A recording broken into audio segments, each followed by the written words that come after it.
So while you guys are signing that in and reviewing the manuals, your hands on it for the most part, we are going to be starting the training for the PR-01 DFOCG. It's an open face paint booth. It's in the clean room, or right next to the clean room. And it's a relatively simple machine and everything for the most part. Doesn't have all too much to go along with it, simply because it is just a fan that evacuates air.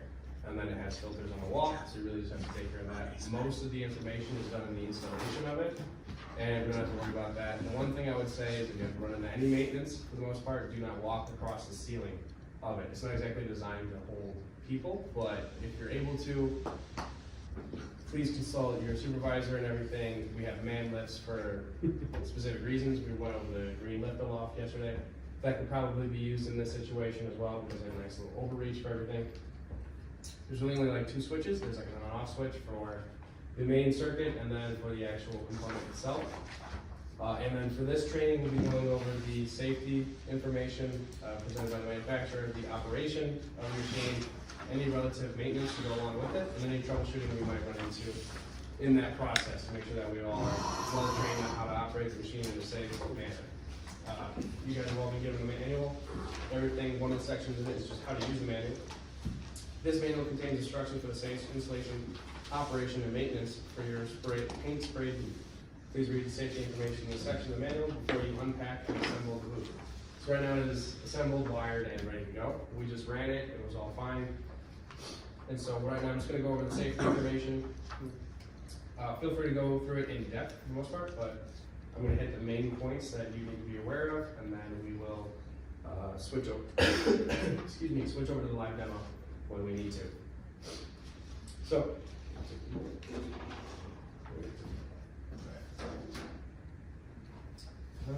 so we're going to go to page 5 of the manual and see the safety information with the general safety, safety notes, and safety precautions. Those are kind of what we're covering. So for the general safety, the operation and maintenance of this product must be performed properly, and qualified personnel who observe the warnings in all documentation and notes and provided with and on the product. So please take heed of any of the safety stickers that are kind of calling out any of your hazards on the product itself. There's not too many, but whenever you see one, please be aware of it. Failure to do so can lead to serious injury or death. Follow all the general standards for installation and safe work on the installations. Follow all the good practices for proper use of lifting tackle and equipment, and use the protective equipment such as safety goggles and protective footwear must be considered. If you guys are going to be using any kind of hazardous paints or something along those lines that will be used in that shop, please wear a respirator, or see if you need a respirator for any kind of exposure that you'll be in there.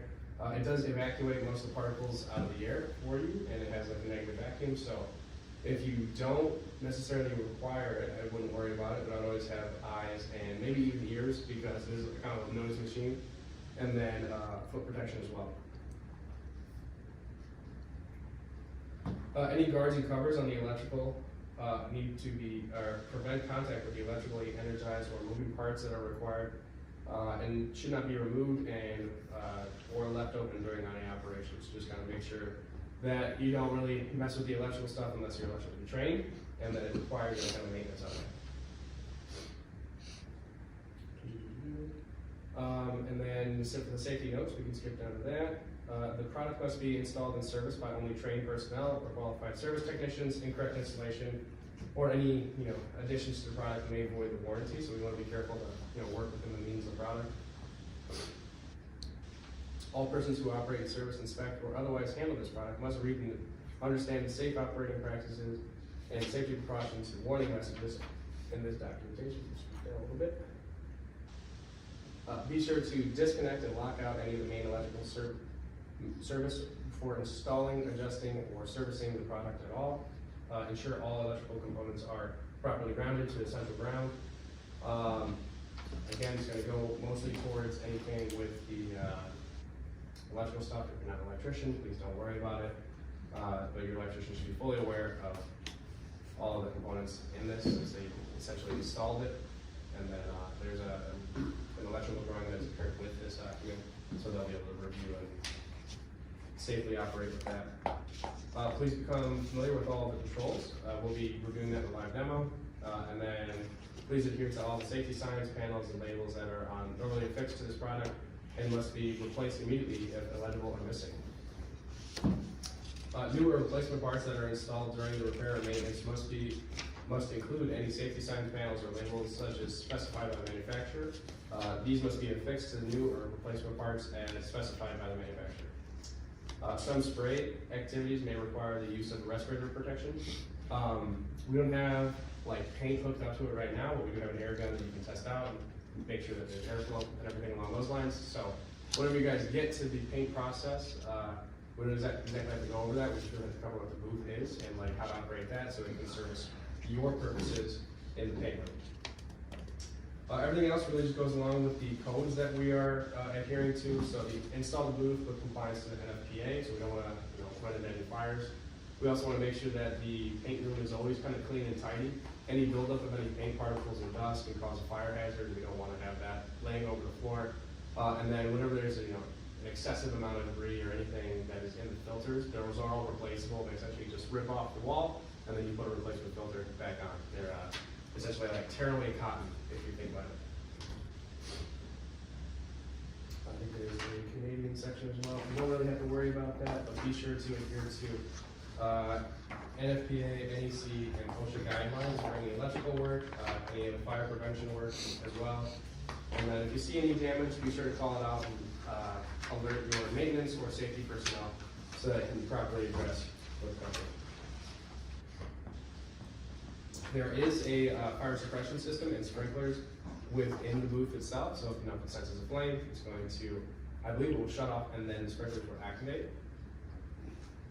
And then please only use OSHA approved paint spray respirator when spraying within the booth. Do not operate the spray booth when the manometer indicates the filter pad needs to be replaced. We'll go over that in troubleshooting. It'll basically be like if there's not enough pressure, you're not seeing the pressure change or be in the proper working zone, there's probably some obstruction on the filter, so it just need to be changed out and then work through that. I'm going to test it and see if there's enough flow going through it.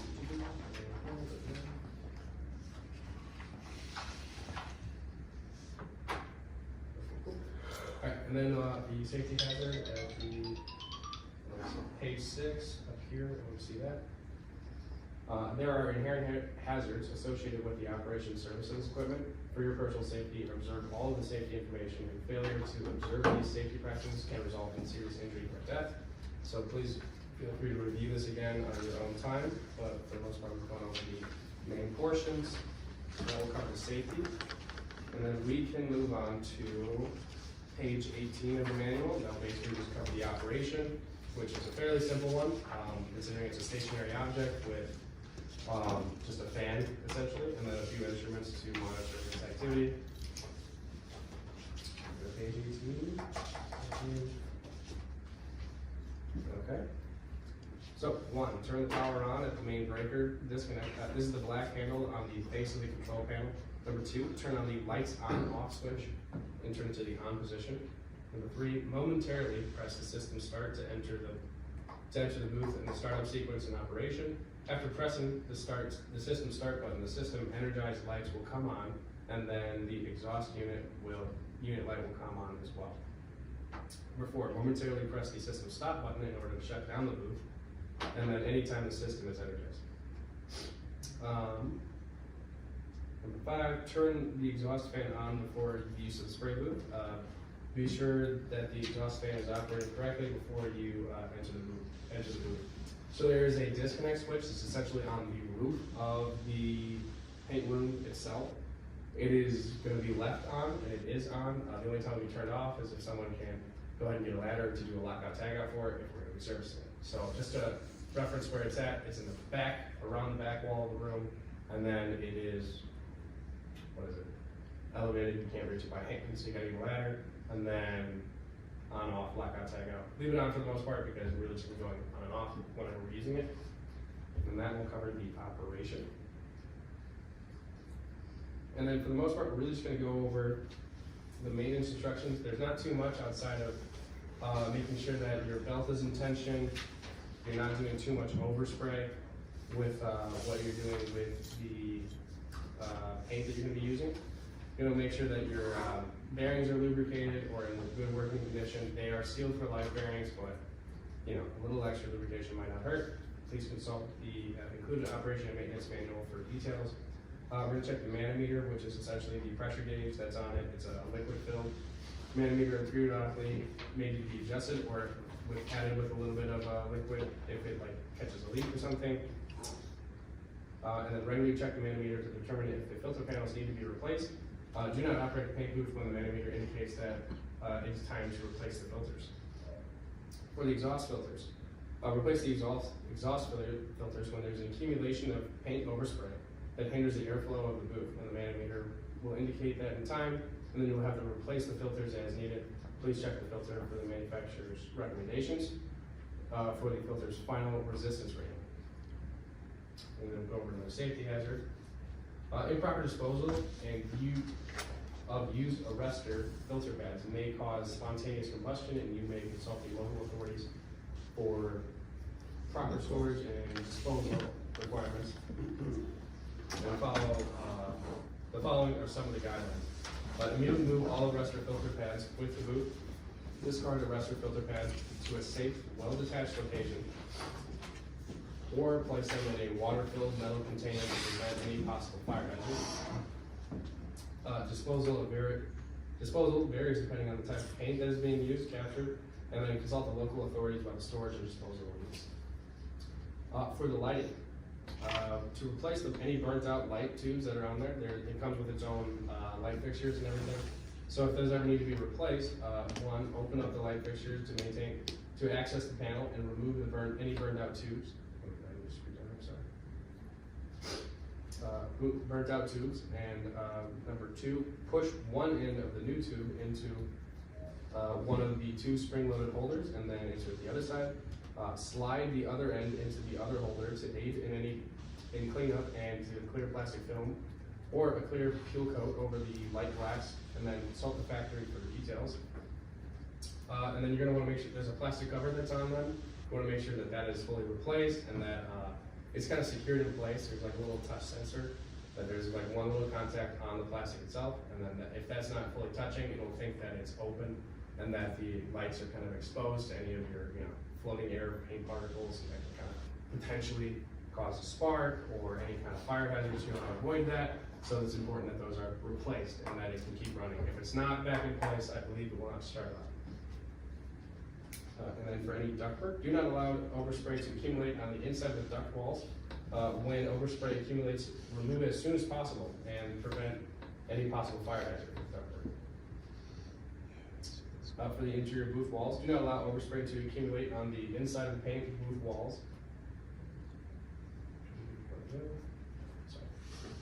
When overspray accumulates, remove it as soon as possible and as often as possible to prevent any possible fire hazards. Use non-ferrous, non-sparking scraper to eliminate any possibilities of igniting combustible material. To aid in the booth cleanup, use a pre-coating or clear peel coat or flame-resistant paper, and consult the factory for details. And then for another safety hazard at the bottom of this page, page 19, do not leave piles of paint sweepings in the booth. It may create a possible fire hazard, so you want to keep that clean and tidy as much as possible.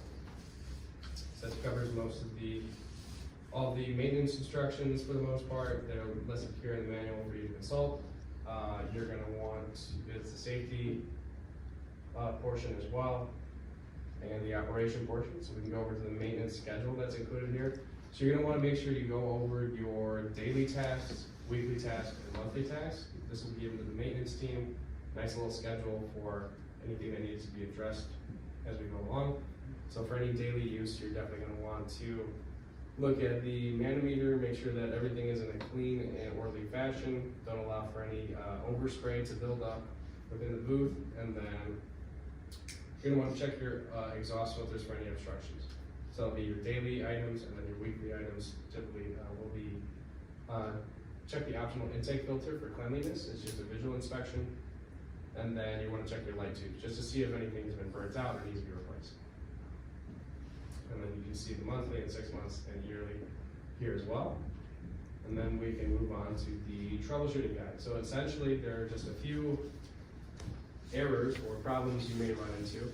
You want to consult this table to see what your options are and any remedies you can take to fix them. Anything beyond this table, please consult the manufacturer, as they'll have a solid solution, or you might have a warranty claim that can be a replaceable part, and that way you don't have to worry about any extra damages to the product. So some of the issues you may run into is that there is not enough airflow in the boot. You're going to want to check the probable causes and see the remedy. There's too much airflow. You can see the causes and the possible remedy, and then the exhaust fan overloads. That might be one of your most worrisome ones. And then the manometer is not functioning properly. We'll see that and where it is on the side. Two probable causes for that one. And then you're going to see that a light is not functioning as well. We're going to check those errors and then see what the remedy may be as well. So there's your troubleshooting guide. Please consult it as needed if you ever run into any of those problems highlighted.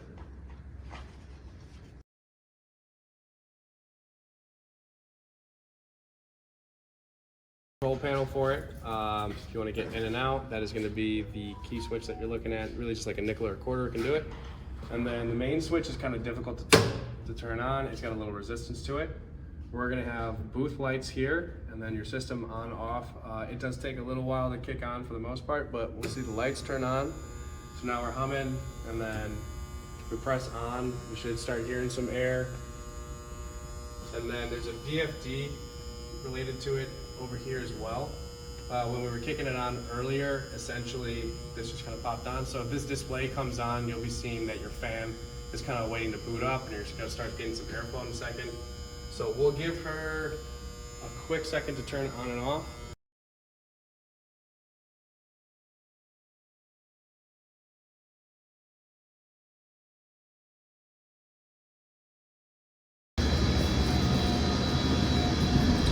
So we had it set up at 0. You can adjust that depending on what the barometric pressure of your environment is. And then now that the airflow is gone a little bit, you're going to see this grow until that fan fully starts sucking air. So we're in an open environment. The air replacement's going to happen kind of automatically, but you're going to see this thing just kind of grow all the way to this friendly, 0.3, and then 0.2 is your little nice area, and then your red flag is kind of right here with the red arrow at the 0.5. For the paint spray gun and everything, this is your airline. They're going to be coming through. Essentially, they kind of want to just leave it on all the time. Whatever. It's not really going to go through unless you got a gun up or something like a tool coming in.